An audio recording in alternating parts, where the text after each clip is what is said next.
The night Kevin Kwon told a room full of Atlanta's most powerful people that he'd chosen me, the woman with the melted face, the one they all called damaged goods.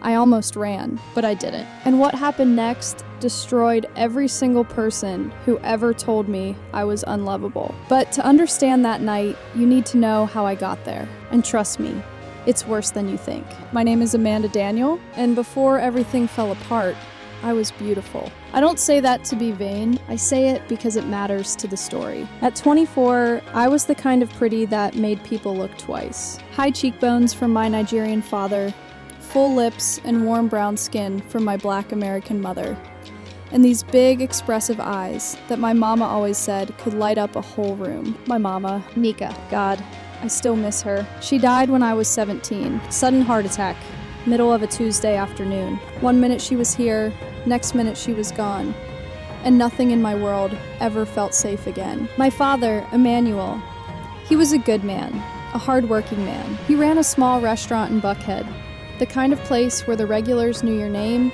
and the collard greens could make you cry. But when Mama died, something in him just switched off. He was there physically, but the man I knew, the one who used to dance with my mother in the kitchen on Sunday mornings, he was gone. 2 years later, he married Denise Harper. Denise was all smiles in the beginning. She laughed at my father's corny jokes. She doted on me like I was her own daughter. She filled our house with noise and warmth and casseroles. She brought her daughter Brianna, a girl 1 year younger than me, with sharp features and sharper ambitions. For a while, I thought maybe things would be okay. Maybe this was God's way of giving us a second chance. Then, my father died. Car accident on I-85 during a thunderstorm. 21 years old, and I was an orphan for the second time. I remember standing at his grave thinking, I have no one left. I was wrong though. I had Denise, and that was so much worse than having no one. Her mask came off the night of the funeral. The guests had barely left when she found me in the kitchen, still in my black dress, still numb. You think you're gonna keep living here for free? She said, arms crossed. Not a trace of the sweet woman my father married. Your daddy left everything to me. This house, the restaurant, everything. You wanna stay? You work. I was too broken to fight. That numbness cost me everything. Denise made me work the closing shift at the restaurant alone. Every single night. She insisted. And 6 months after my father's death, the grease trap caught fire. I was the only one there. I don't talk about the fire much, but I need you to understand what it took from me. The flames climbed the wall so fast, I didn't even have time to scream before they found me. The left side of my jaw, down my neck, across my collarbone. I remember the smell first. That's what haunts me most. The smell of my own skin burning. Then the pain. White hot, blinding. The kind of pain that makes you leave your body because your body isn't safe anymore. Denise showed up at the hospital. Not with flowers. Not with tears. With an insurance adjuster. The restaurant was covered. My face was not. She visited 3 times total during my recovery. Brianna never came once. Not a single person from church stopped by. Denise had already been whispering to everyone that I was difficult and ungrateful. By the time I got out, I had no one. The day I came home wrapped in bandages and shame, Denise handed me a hoodie and a scarf. You can't go out looking like that, she said. People will talk.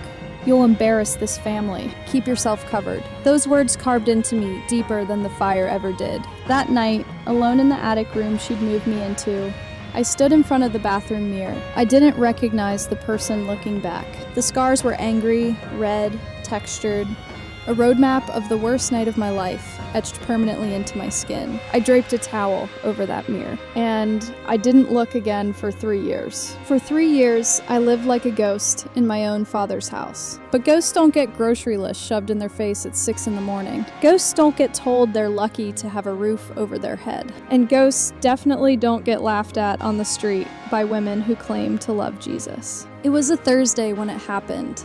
The day everything started to shift, even though I didn't know it yet. Denise had sent me out to the grocery store. The usual routine. Hood up, head down, get in, get out. I'd gotten good at being invisible. 3 years of practice will do that. I was maybe half a block from the beauty supply store when I heard them. 3 women from Denise's church circle, standing on the sidewalk like they owned it. "Look at her," one of them said, loud enough for the whole block to hear. "Still walking around like somebody's gonna want that." My jaw tightened. I kept walking. "Girl, ain't no man ever gonna choose you. Not with what's under that hood." Their laughter hit me like a slap. Cruel, deliberate, the kind of laughter designed to break a person. Then one of them stepped forward, Miss Patrice, Denise's closest friend, and yanked my hood back, just like that, in the middle of the street, like I wasn't even a person. My scars were out, exposed to the sunlight for the first time in God knows how long. The 3 of them stared, and then they laughed harder. Someone across the street actually stopped to look. I grabbed my hood and pulled it back up. My hands were shaking so bad, I almost dropped the grocery bags. My heart was hammering. My vision started to blur at the edges. That thing that happens when your body decides it's under attack, even when the threat is just 3 church ladies with mean spirits and nothing better to do. I didn't run. I wanted to. Every cell in my body screamed at me to run, but I didn't.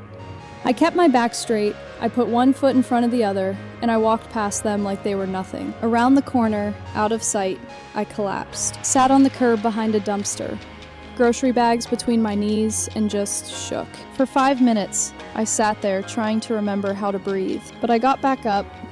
I always got back up. That was the only thing I had left. The ability to stand back up after the world knocked me down. I didn't know it then, but someone had been watching me that day. A black SUV with tinted windows parked at the intersection. The rear window cracked open just a few inches, and behind that dark glass, a pair of sharp eyes had seen everything. The cruelty, the laughter, and the woman who refused to break. Someone who would turn my entire life inside out. It was about a week later when I heard the groan. I was running errands near Piedmont Park. Denise needed dry cleaning picked up because, of course she did. And I'd taken a shortcut through this narrow alley between a dry cleaner and a boarded-up bookshop. Most people in Atlanta know better than to wander down random alleys. But when you've spent 3 years being invisible, you stop worrying about what might happen to you in the dark. You've already been through worse in the light. The sound stopped me cold. A low, strained groan. The kind a person makes when they're trying very hard not to scream. A man was slumped against the brick wall. One hand pressed hard against his side. He wore plain clothes. Dark jeans, a gray hoodie, no jewelry, nothing flashy. His face was partially turned away, but I could see blood seeping through his fingers.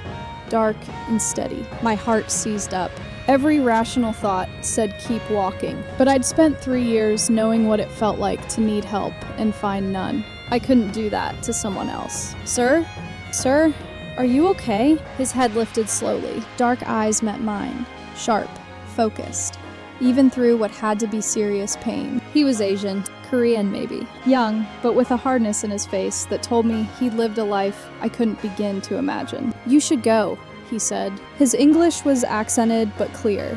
His voice strained but controlled. "This isn't your problem. You're bleeding." "I'm aware." I was already kneeling, pulling off the light jacket I wore over my hoodie. "Let me see." He caught my wrist.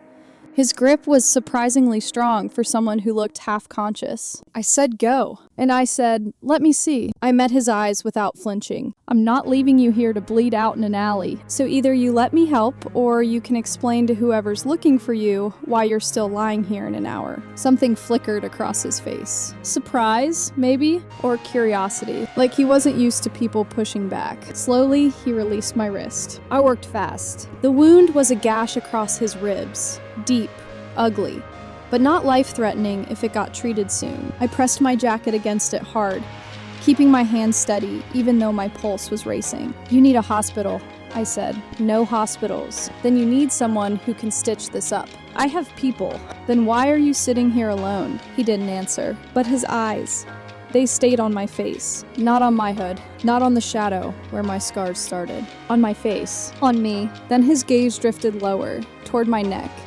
And without thinking, he reached up, I think to move my jacket, and his fingers grazed the edge of my scar. I flinched, hard, jerked back like he'd pressed a hot iron against me. The alley went quiet. He looked at his hand, then at me, and something in his expression shifted. Not pity, not curiosity. Something softer. I'm sorry, he said quietly. 2 words. That's all they were. But I swear to you, no one had said those words to me in 3 years. Not when the fire took my face. Not when Denise took my life. Not when the whole world decided I wasn't worth basic human decency. I'm sorry. I had to look away so he wouldn't see my eyes watering. What's your name? He asked after a moment. I hesitated. It had been so long since anyone had asked me that, I almost forgot how to answer. Amanda. Amanda, he repeated, slow, like he was turning it over. It suits you. He paused. You can call me Kay. Just Kay? Just Kay. I should have known right then that Kay wasn't just some random guy in an alley. The signs were everywhere. But when you've been starving for basic human kindness for 3 years, you don't ask questions. You just take the crumbs. Kay showed up again 6 days later. I was coming out of the grocery store. The same one, the same routine, and there he was, leaning against a car that had no business being in that neighborhood. Black, sleek, probably worth more than Denise's house. You, I said, stopping short. Me, he agreed. He looked completely different. No trace of the wounded man from the alley. He stood straight, filled out, healthy, but his eyes were the same. That quiet, steady intensity that made me feel like I was the only thing in the world worth looking at. How did you find me? I'm resourceful. That's not an answer. It's the one I've got. He pushed off the car and walked toward me. I wanted to thank you. Properly. You saved my life. I applied pressure to a wound. That's basic first aid. Most people would have walked away. You didn't. I shifted uncomfortably, pulling my hood lower out of habit. It's not a big deal. It is to me. He gestured toward the cafe across the street. Let me buy you coffee, as a thank you. I should have said no. I knew that. Strange men in nice cars don't just show up at your grocery store because they're grateful. But something about him, his directness, his calm, the way he talked to me like I was a person and not a tragedy, made me hesitate. I don't drink coffee. Tea, then. I almost laughed. Almost. For the first time in years, something inside me almost cracked into a smile. Fine. 1 cup. That 1 cup turned into 2 hours. Kay asked me about my favorite books. I told him I loved poetry. Maya Angelou especially. He asked what I'd do if I could do anything. I told him I wanted to open a community center for at-risk youth someday. A place where kids who felt invisible could be seen. He listened. Really listened. Not the polite nodding people do when they're waiting for their turn to talk. He leaned in, asked follow-up questions, remembered details, and not once, not a single time, did he ask about my hood. We met again 3 days later, then again the following week, then again. Each time felt a little easier, a little more natural. Kay never pushed, never pried. He'd tell me about places he'd traveled, Seoul, Tokyo, cities I'd only ever seen in movies. He'd ask my opinion on things like it actually mattered. He made me feel like a person, with thoughts worth hearing. Not a damaged thing to be pitied. But I noticed things. The way servers at restaurants got nervous when we walked in. The way people seemed to clear a path for him without being asked. The faint edge of a tattoo at his wrist when his sleeve rode up. I wasn't naive. I knew he was powerful, probably dangerous. But he'd never been anything but gentle with me. And after 3 years of cruelty, gentleness felt like oxygen. After our 3rd meeting, I went home and did something I hadn't done since the fire. I walked into that tiny attic bathroom, stood in front of the covered mirror, and slowly, carefully, pulled the towel down. Just a few inches. I didn't look at the scars. I wasn't ready for that. But for the first time in 3 years, I looked at my own eyes, and they didn't look dead anymore. There was something in them. Fragile, flickering, barely there, but it was something. It was hope. I covered the mirror back up and went to bed, but I fell asleep smiling. I couldn't remember the last time that had happened. And then Brianna found out. I still don't know how she figured it out. Maybe she followed me. Maybe she saw me getting out of Kay's car one afternoon. Maybe Denise's church friends spotted us at the cafe and reported back like the loyal little spies they were. It doesn't matter. What matters is Brianna found out I'd been seeing someone, and she went nuclear. Not on me. That would have been too simple. She went after Kay. Brianna tracked him down. I don't even know how. But that girl had always been resourceful when it came to ruining things. She found him outside the cafe we'd been going to, walked right up to him, and introduced herself as my big sister. "I just wanted to talk to you," she told him, sweet voice, concerned face. The same act Denise had perfected for years. About Amanda, I'm worried about her. She told Kay that I was mentally unstable, that the fire had done something to my brain, not just my face, that I made up stories, that I was delusional, that I latched onto men because I was desperate for attention. And then, and this is the part that still makes my stomach turn, she pulled out her phone and showed him an old photo of me, before the fire, before the scars, back when I was the kind of beautiful that made people stop and stare. "This is what she used to look like," Brianna said. "You deserve the original, not the damaged version." She actually said that, damaged version, like I was a product with a dented can, marked down on a clearance shelf. I found out about all of this later, but at the time, all I knew was that Brianna came home that evening with a look on her face that I'd learned to dread. That satisfied, cat that ate the canary smirk that meant she'd done something cruel and enjoyed every second of it. "So," she said, leaning against my attic door frame, "I met your little boyfriend today." My blood went cold. Cute guy. Way out of your league, obviously, but cute. She examined her nails like she was bored. "I showed him what you used to look like before." She waved a hand at my face. "All that. You should have seen his expression." I couldn't speak, couldn't move. 3 years of armor, and she'd found the one crack that could shatter all of it. "Relax," Brianna said, pushing off the door frame. "I did you a favor. Better he finds out now than later, right? Save you both the embarrassment." She walked away humming. That night, I lay in my attic bed and stared at the ceiling. And I felt something I hadn't felt in a long time. Not sadness, not shame, but anger. Real, hot, burning anger. At Brianna, at Denise, at all of them, at myself, for letting it go on this long. But before I could do anything with that anger, Denise came upstairs. She didn't knock. She never knocked. "Brianna told me everything," she said from the doorway, her voice ice cold. "You've been sneaking around? Meeting some man? Behind my back? Denise, You think you're something, don't you?" She stepped into the room, and I could see her hands shaking. Not from sadness, from rage. "You think because some fool is desperate enough to take you out for coffee, you're suddenly too good for this house? That's not..."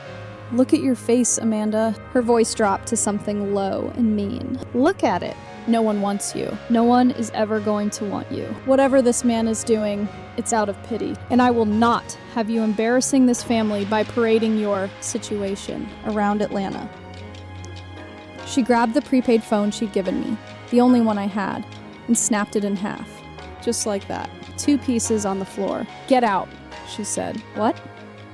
"Get out of my house. Tonight. You want to act grown? Go be grown somewhere else." I stared at her. 3 years of cooking her meals, cleaning her floors, doing her laundry, managing her household, and she was throwing me away like I was nothing. "Denise, I don't have anywhere to go. Not my problem." She turned and walked out. I heard her bedroom door slam downstairs. I sat there for a long time. Then I packed the only bag I had, a few clothes, a toothbrush, and the one nice dress I still owned, a simple navy gown that had belonged to my mother. It was outdated, maybe, but it was beautiful. And it was the only thing in that house that was truly mine. At 10 o'clock at night, I stood on the sidewalk outside the house my father had built, with no money, no phone, and no one to call, even if I'd had one. I walked to the nearest bus stop, sat down on the bench, held my bag against my chest, and for the first time in 3 years, I cried. Not quiet tears, not the silent kind you learn to hide. I'm talking full, body-shaking sobs that came from somewhere so deep I didn't even know it existed. I wasn't crying because she kicked me out. I was crying because it hit me, right there on that bench, that I'd been living like this for 3 years and somehow convinced myself it was normal, that I deserved it, that this was just what my life was now. It wasn't normal. None of it was normal. I don't know how long I sat there, but at some point, somewhere between the sobbing and the trying to breathe, I remembered something. The invitation. Denise had been buzzing about it all week, Some exclusive charity gala printed on fancy cream cardstock edged in gold, hosted by something called the Kwon Foundation. Black tie, tomorrow evening. Denise had bought Brianna a designer gown on credit, hired a makeup artist, rehearsed conversation topics for impressing wealthy people. She'd been practically glowing. And at the bottom of that invitation, in handwritten script, it had been signed with a single letter, K. The same letter as the man from the alley. That couldn't be a coincidence. I had nowhere to go. No money, no phone, no one. But I had my mother's dress in my bag, and I had a feeling, irrational, desperate, maybe crazy, that I needed to be at that gala. The next evening, I put on Mama's navy dress in a gas station bathroom. I smoothed it down, pulled my hood up, and took 2 buses across Atlanta to Midtown. The gala was held in a stunning glass and steel event center, the kind of place that screamed money from every surface. I almost lost my nerve when I saw the line of luxury vehicles and elegantly dressed guests streaming through the front entrance. Women in gowns that cost more than I'd seen in 5 years. Men in suits that fit like they were sewn onto their bodies. I didn't belong here. Everything about me screamed that I didn't belong here. But I'd come this far. I found a service entrance around back, slipped in behind a group of catering staff, and made my way to the main hall. The room was breathtaking. Crystal chandeliers, an orchestra playing something slow and elegant, champagne flowing like water, and everywhere, the subtle electricity of power and influence. I stayed near the edges, watching, trying to disappear into the walls, the way I'd spent 3 years learning to do. And then I saw him, K. But not the K I knew. Not the wounded stranger in the alley, or the gentleman who bought me tea and asked about my dreams. This man wore a perfectly tailored black suit. His hair was styled. His presence commanded the center of the room like gravity. People deferred to him instinctively, stepping aside, lowering their voices, angling their bodies toward him. Women in gowns worth more than I'd see in a lifetime hung on his every word. This wasn't Kay. This was Kevin Kwon, head of the Kwon Group, one of the most powerful men on the East Coast. My blood went cold. I turned to leave and walked directly into Denise. Her face twisted the second she recognized me. What are you doing here? She hissed. Then she looked me up and down, taking in my mother's outdated dress, my hood, my everything. Look at you, wearing that old rag like you belong here. Do you have any idea how humiliating this is? Her voice started to rise. People nearby turned to look. Brianna appeared at her mother's side, champagne in hand, a cruel smile already spreading across her face. Oh my God. She actually showed up in public. Somebody call animal control. Laughter. Not a lot.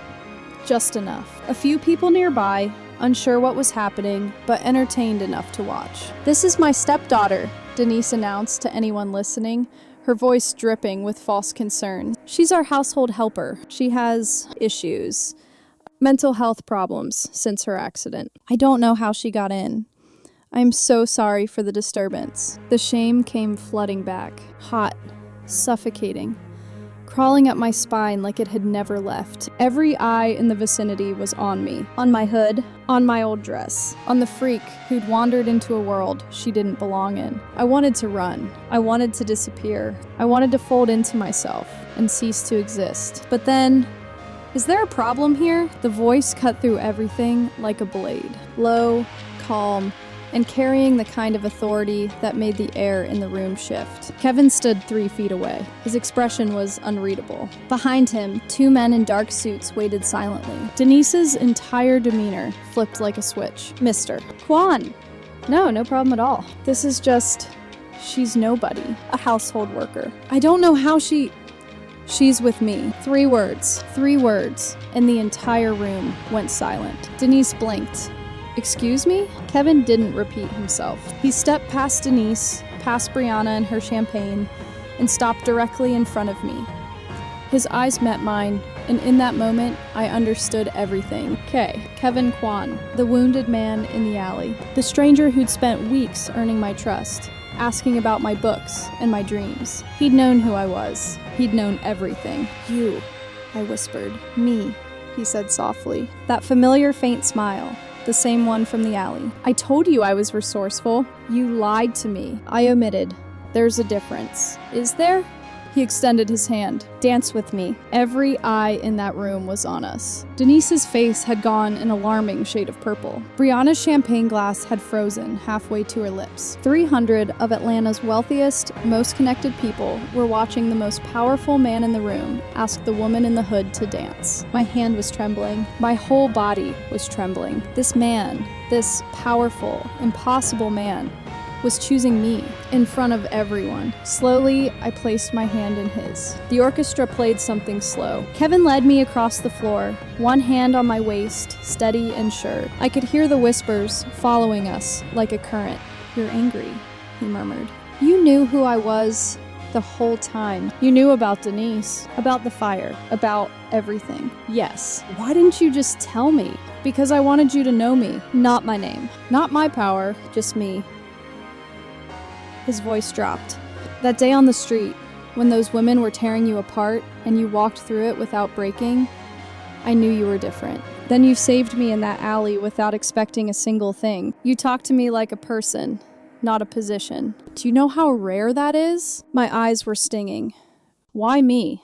You could have anyone." "I don't want anyone. I want the woman who sees people for who they are. I want the woman who hasn't let the world's cruelty make her cruel." He stopped dancing. His hands were still holding mine. "I want you, Amanda. Every part of you. You haven't seen every part of me." The words slipped out before I could stop them. Kevin's gaze softened. "I've seen enough. But if you want to show me, if you're ready, I'm not going anywhere." The room was watching. Denise was watching. Brianna was watching. 300 strangers were waiting to see what the woman in the hood would do. And in my head, the voices started. "Denise, no one wants to see that face." Brianna, "Damaged goods." Miss Patrice, laughing on the street. "Ain't no man ever gonna choose you." My own voice, the one that had whispered to me every night for 3 years. "You're not worth it. You're not enough. You'll never be enough." And then, quiet, warm, like sunlight through a window, my mother's voice. The voice I thought I'd forgotten. "You're beautiful, baby girl. Don't you let anyone tell you different." I reached up with shaking fingers, and I lowered my hood. The gasps were immediate. I heard Denise somewhere in the crowd. "Oh my God, look at her face." But it sounded far away, like it was coming from another world. The scars were out, all of them, trailing from my jaw down my neck, textured and raw against my dark skin. 3 years of hiding, exposed under crystal chandeliers in front of everyone I'd ever been afraid to face. This was me.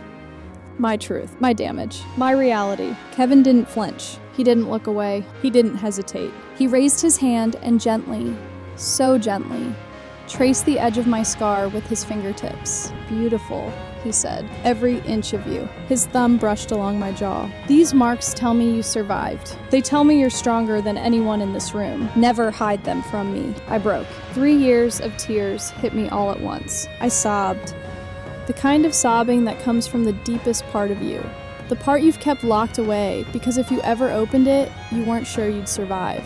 Kevin pulled me close, wrapped his arms around me, and held me while the entire gala watched in stunned silence. "I've got you," he whispered into my hair. "I've got you." And for the first time in 3 years, I believed someone. But Kevin didn't just choose me that night. He destroyed them, and he did it without raising a single fist. See, Kevin had done his homework long before that gala. His right-hand man, Jay, had pulled every thread there was to pull. The fire investigation reports, the financial records, the grease trap that had been tampered with. Someone had removed a safety component, and Denise had been the only person with access to the restaurant keys that week. She'd collected nearly $200,000 in insurance money, while I lay in a hospital bed with a melted face and no visitors. Kevin knew all of it.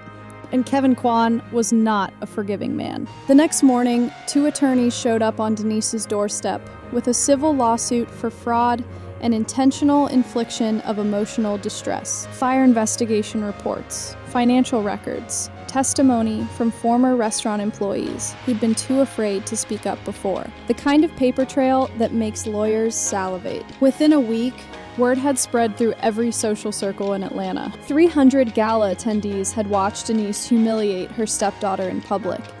Then watch the most powerful man in the room choose that same stepdaughter. That story traveled fast. The church members who'd laughed at me, now whispering in horror about what Denise had done. Miss Patrice, the woman who'd yanked my hood off, suddenly couldn't make eye contact at Sunday service. The insurance company launched its own investigation. Denise's bank accounts were frozen. My father's house was discovered to have major irregularities in the deed transfer. Brianna's credit card stopped working. The designer clothes and spa treatments and comfortable little life they'd built on my suffering, all of it crumbled like wet paper. Within a month, Denise was facing criminal charges, not through violence, not through revenge in the shadows, through truth, through justice. When I asked Kevin why he'd done it that way, legally, publicly, he said, "You deserve to be vindicated in the light, not in the dark." I carry that sentence with me every single day. The healing wasn't instant. You don't undo 3 years of trauma overnight just because a powerful man chooses you. Kevin knew that. He arranged for me to see specialists, both for the physical scars and the ones nobody could see. Slowly, with treatment and time, the texture of my skin began to smooth. The angry redness faded, but it was the therapy that saved me. Week after week, I unpacked years of shame. I talked about my mother's death, Denise's cruelty, the fire, the loneliness. I talked about what it means to believe you're unlovable, and what it means to have someone challenge that belief. Kevin never rushed me. Some nights I'd wake from nightmares and find him in the chair beside my bed, working on his laptop like he'd been there for hours. "You don't have to stay," I'd say. "I know, but I want to." 6 months later, I opened the Nika Foundation, named after my mother, a community center in one of Atlanta's most underserved neighborhoods. A place for young people who'd been told they didn't matter. My dream, my voice, my name on the door. And then came the wedding. Small, in a garden, fairy lights in the trees. I wore white. And for the first time in years, I left my neck and shoulders bare. The scars were still there, faded but visible. I didn't hide them. But the moment I'll carry forever happened that morning, before the ceremony, before the guests, before any of it. I stood in front of a mirror, not the broken one in the attic, not the one I'd covered with a towel for 3 years. A new mirror in a new room, in a life I'd built from the ashes of everything I'd lost. I looked at myself, all of myself, the scars on my jaw, the texture on my neck, the lines that mapped the worst night of my life. And then I looked at my eyes, my mother's eyes, and I smiled. I didn't see damaged goods. I didn't see the girl who hid under a hood for 3 years. I didn't see the woman Denise tried to erase. I saw someone who survived. Someone who got back up every single time. Someone who finally chose to let herself be seen. I saw someone worthy of love. As I walked toward Kevin that afternoon, the scars catching sunlight and fairy lights, and all the beauty of a world I'd almost given up on, he whispered the same word he'd said at the gala, "Beautiful." And this time, I believed him. Not because he said it, because I'd looked in the mirror that morning and already knew. Before I go, I need to tell y'all something. I haven't spoken to Denise since the trial, not once. And Kevin made it clear. She comes near me, near our family, near anything we've built, and there will be consequences. But last week, Brianna showed up at the Nika Foundation, not to cause trouble. She came in quiet, sat in the back row of our youth workshop, and just listened. She didn't say a word to me. But when she left, she stopped at the door and looked at me. And in her eyes, I saw something I recognized. The same look I used to have when I still lived in that house. Lost, trapped, broken. Now I can't stop thinking about it. Am I wrong for even considering helping the woman who tried to destroy me? Or is that exactly what breaking the cycle looks like? Tell me, because this decision is keeping me up at night. And there might be a part 2, depending on what I decide. If this story touched you, hit that like button and drop your answer in the comments. And share this with someone who needs to hear that their scars don't define them. Subscribe if you haven't already. I'll see you in the next one. Until then, remember, your story isn't over. The best chapter might just be beginning.